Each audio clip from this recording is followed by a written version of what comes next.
Teenage Mutant Ninja Turtles Season 2, Episode 20, Legend of the Kuro Kabuto. This was a really good episode. I enjoyed the action in it. I really loved the comedy of the new character, Anton Zeck, who will actually be a recurring character in the series, but he won't always be in this form. He's actually going to become another rather important figure that is known in the Ninja Turtles universe, but I won't actually spoil that for you guys, even though I technically did in one video, but this one kind of confirms it because I saw the picture and the two characters look similar. So I'm excited for this character to stay in the franchise, but I loved his introduction. I thought he was hilarious. He was played by JB Smoove, who some of you may or may not know, but he's a funny guy. And I thought he was a great person because he always seems to play really silly, over-the-top characters and stuff, and that's who he was in this episode.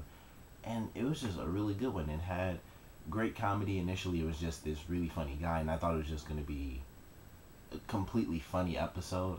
And then it actually has a very serious side to it once he actually steals Shredder's mask, and then it goes into the Turtles getting the mask and being able to trade for Karai. So it initially started off as just a hilarious episode with an insanely funny character. At least I thought he was really funny, and I love not only his personality, like the random phrases he said, but just the moves he had were really cool. But he used them in funny ways where it wasn't like he was a cool ninja character. He always said something silly, and it made it funny. And then, of course, once the Turtles got into it with getting Shredder's mask, it became really serious. And this was an episode of first, and the big first, as far as I'm concerned, really, is the fact that we got to see Shredder without his mask. And I thought initially it was just going to be dark the whole time, and then it was going to be a big reveal at the end or something, and they'd really show his face. But they didn't really play it that way. It was just like he walked around without his helmet on, and apparently that was normal. I thought it was actually really weird that he ever took it off. I thought, why would he?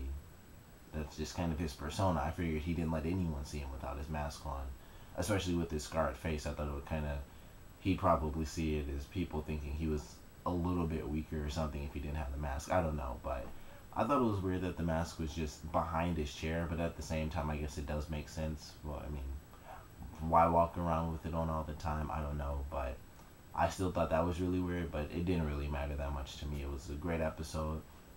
Unfortunately, the Turtles don't get to Karai in this one. I figured it had to have been a robot. I wasn't expecting it to be C4 at the end of the episode, but I thought it couldn't have actually been Karai. So, excuse me, unfortunately they don't get to rescue her in this episode, but I'm excited for that to come up, and I was glad they didn't pass over it. But clearly the main point of this episode was kind of the history of the Foot Clan and why the Shredder's helmet is so special, the Kuro Kabuto, or Kabuto as they pronounced it. And it was cool that we got the little lesson of like the most famous ninja in history was the strongest, and he could beat any samurai. And he eventually created the helmet out of what Shredder, I believe, said was some sort of special alloy that was just a blend of a bunch of different types of metal and from all different types of weapons that the ninja defeated. And it became this famous helmet of the Foot Clan that's been passed on through generation after generation of leader. So it was a good episode, nice tiny little Foot Clan history lesson there. We didn't get to see much of Karai, but she probably is going to be breaking out in the next episode or the episode after next, maybe.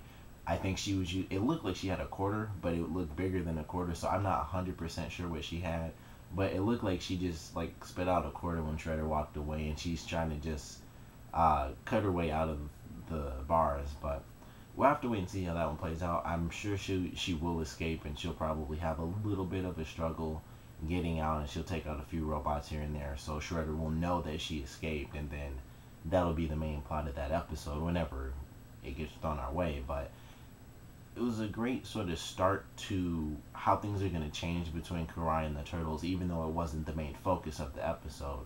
The last one she really found out and she was captured, and in this one she's in prison, and mostly Leo, the rest of the Turtles didn't really care about her, but Leo's now working on sort of, I guess you could consider the rescue arc of the Turtle storyline, and he's trying to get everyone rallied up to go save Karai, who is their stepsister. So we'll just have to wait until we get that episode, but I know it's going to be great when we get it, and odds are they'll go in, and whatever happens after this episode, with the way it ended, even though it didn't seem as dramatic as it could have been. They jumped off and it was just like it ended. It didn't seem dramatic to me. But hopefully next week we'll actually pick up right after this episode, and they'll be like, well, crap, we almost got blown up trying to save her butt, and that'll probably be Raphael saying that, and he'll be like, see, this is why she doesn't matter or something. But hopefully it picks up next week after that, and she'll go out and, or they'll go out and try to rescue her, and hopefully we'll get to see the introduction of Anton into Shredder's group, because I feel like the Russian guy, who's clearly really mad at him because Anton shot him in the eye and put a diamond in his eye, I feel like he's going to somehow get connected with Shredder just because he's so powerful. He'll probably have some sort of historical ninja weapon, and he'll come across Shredder, especially because he wants Shredder in his collection. He wants the helmet in particular.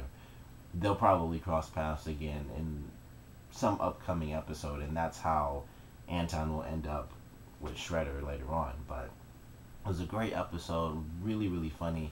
I love the technology that Anton had, like the weird mohawk laser thing. I thought that looked crazy, but it was really cool. He was actually a very skilled fighter. He had amazing accuracy whenever he threw the sort of tracking shuriken type things, or even when it was just a bomb. He had unbelievable accuracy, so it was actually really cool to see him fight, even though most of his tactics involved dodging and stealth. So it was really cool to see his moves. It was a great episode as far as character driven. We got to see pretty much every single big villain. We got to see Shredder and all of his minions. We got Razar, or Razar, I always pronounce it weird. We got Zever, we got Tiger Claw back, and we even got Baxter Stockman as the Fly. And in this episode, it's kind of, because I thought he was talking when he initially became the Fly. I guess he sort of deteriorated mentally, so he's more like a Fly now, and he can't actually talk anymore. So it kind of sucked to see that, because I thought him being smart, even though he was still the Bug, would be really cool. And he might still be really smart, and he might have to develop it. But I could have sworn he was talking when he first turned, and I could be wrong about that. So maybe he'll have to build that back up or something. I don't know. But it was a great episode to see all the villains. Didn't really see any of the good guys. We got to see Splinter a little bit when he was looking at the picture. We got the Turtles, but we didn't get April, Casey, or Emma, or Irma, or Irma, I think. Yeah, Irma. So no real reason to put them in, because it was just about the Turtles fighting. But it was a great episode. It, like I said, really funny. Loved the tech that Anton used. The action was really good. I really loved when the Turtles actually went to fight Shredder. That was amazing to see, even though of course they lost, because it's the Turtles versus Shredder. That's just how it goes. It's always Splinter that comes in and helps them. But it was cool to see them challenge the Shredder. It was like, we're here to save Karai. We're gonna take you on. And even though they lost, they had a great plan.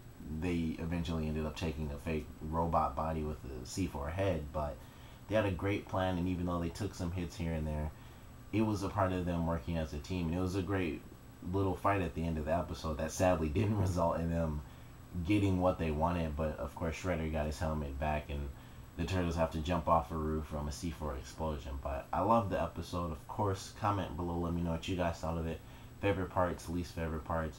And you gotta tell me, what did you guys think of Anton Zeck? Did you guys think it was really funny? Did you guys think it was cool? Did you enjoy the weird moves he pulled off, like the weird digital mohawk thing? And even that was one of the big things I enjoyed. It was sort of like a game feel to it, because he had like the technical mohawk, and even the explosion he had when he was escaping Shredder's base, when it blew up, it was sort of like digital smoke, and it sort of deteriorated in like little cubes.